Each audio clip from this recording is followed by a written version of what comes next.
Today, we are going to dive in about cultivating the different seeds that you need to grow your career and your business. Come listen. Welcome to the Behind Her Brand podcast with your host, Kimberly Spencer. Every week, join Kimberly and her guest for inspiring interviews with passionate business builders, corporate leaders, and catalysts of change. Plus, we will be sharing business and career building strategies and tools that you can use to grow. So let's dive into today's episode.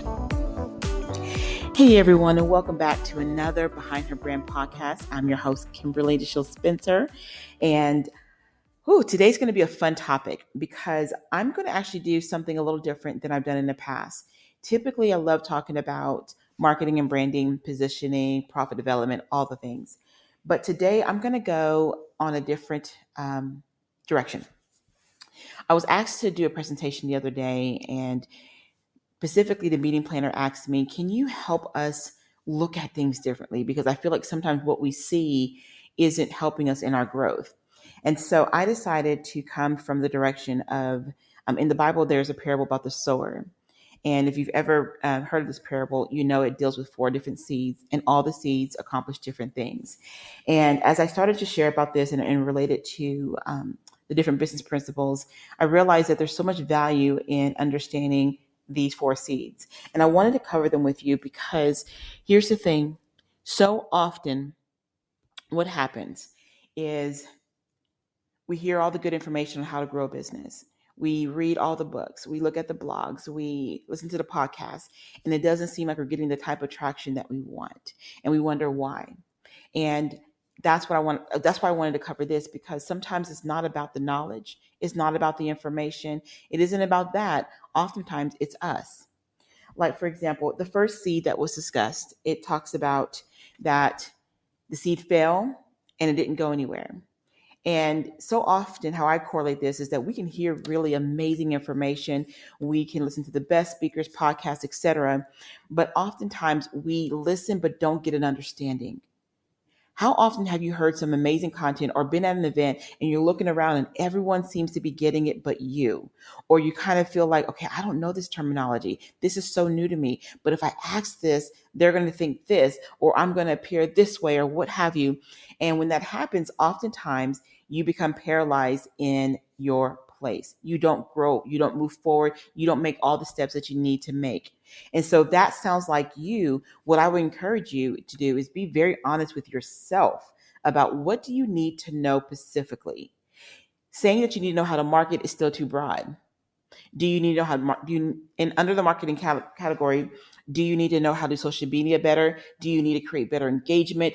Do you feel like you need to create more creative content? Like, be very specific about what it is that you feel like you need. Because if you don't get an understanding, if you don't understand how to move forward, you're not going to move, and you don't want to do that. The second seed, this is how I relate it. It says you hear the information, you get excited, right? We all do when we hear something new and fresh, like, oh my gosh, I can't wait to implement this. But the commitment is not deep. And real growth cannot be sustained if the roots are not deep in what you're building. This typically shows up when you're very excited, go to an event, or someone presents an opportunity to you, whatever it might be, you're excited. And you're like, okay, this is going to be great. And your mind is rushing with ideas, right? You're ready to jump in, but you don't commit to learning. You don't commit to the process. You don't commit to the journey, or you go in and out. You tiptoe in for a couple of weeks, tiptoe out for a couple of weeks, or you have real strong, like, first week 1 and 2, you're killing it. And then the next couple of weeks is like life happens and you kind of trail off and you barely get back to it. So you tiptoe in, you tiptoe out. It's that seesaw effect. So the commitment and the roots are not deep. And if you're that type of person, typically you're a great starter, but not the strongest finisher. And so then you're going to see that jaggedness in the results of your life. Think about how many things you started and stopped, or how often someone comes to you for something and they're like, okay. And then oftentimes, if you're not a great finisher, it can harm relationships, especially if you're working with someone. So if this sounds like you, so what do you do in that? This is where you challenge yourself on consistency, or about consistency. Look at the things that causes you to typically go back and forth. Is it obstacles? Is it not really understanding? Is it having a strong start, but for whatever reason, something happens and it got you off track, and that you see that there's a pattern of getting off track and not getting back on.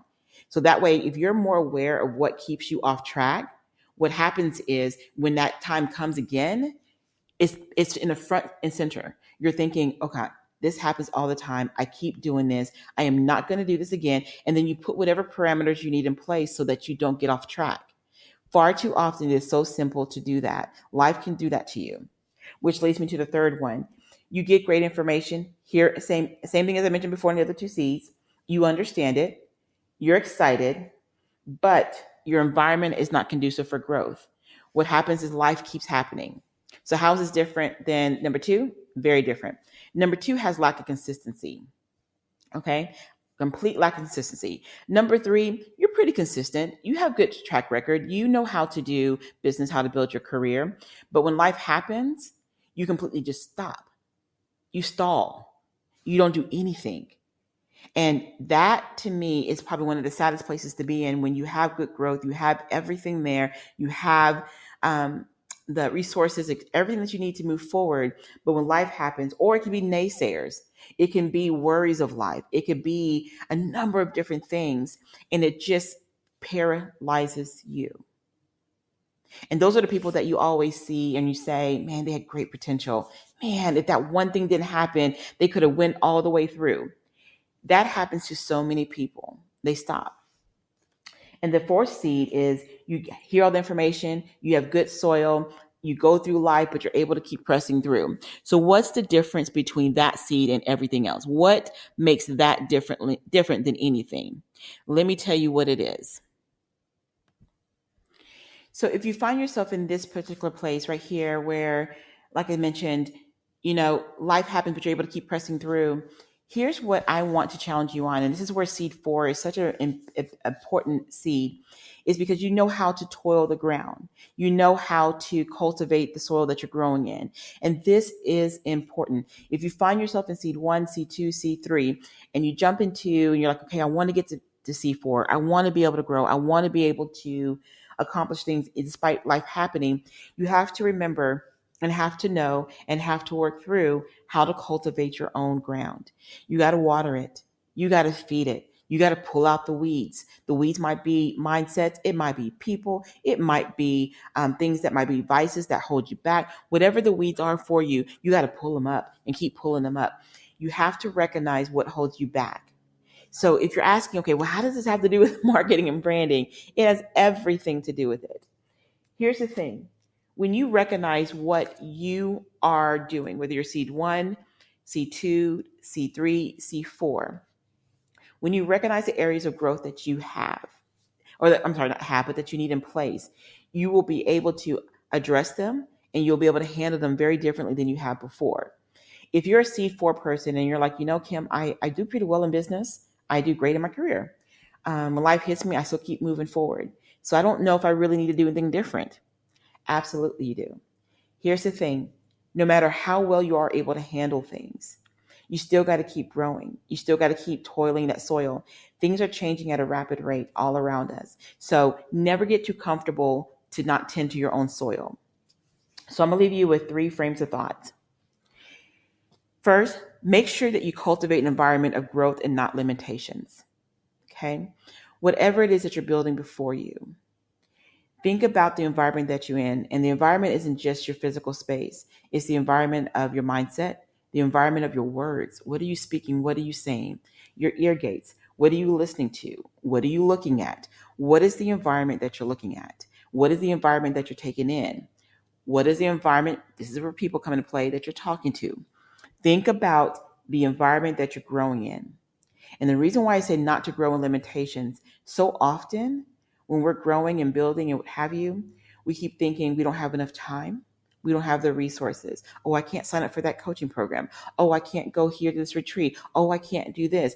We can think in limitations and speak in limitations, and it hinders our areas of growth. You do not want to do that to yourself. You want to be in a place where you're consistently growing and faithfully challenging the environment that you're growing in. Second, make sure that you cultivate the skills that you know you need to grow. You may be a rock star when it comes to marketing or communication, team building, leadership. But if there's an area that you're like, I really need to work on this particular communication skill, or really need to work on this over here, whatever that looks like for you, whatever that is, challenge yourself to work on those areas. Do not feel ashamed or like, what, at this age, I should have already known this. Here's the thing. Every year we get 1 year older, we keep getting better and better and better, right? But also we keep learning new things. So keeping yourself up in a space of learning and growing will always, always propel you forward. And third, cultivate community. One of the best ways to consistently grow and apply the things that you are trying to do, the different the skill sets that you're growing in, the business you're trying to build, the career ladder you're trying to climb up, whatever it looks like, cultivate your community.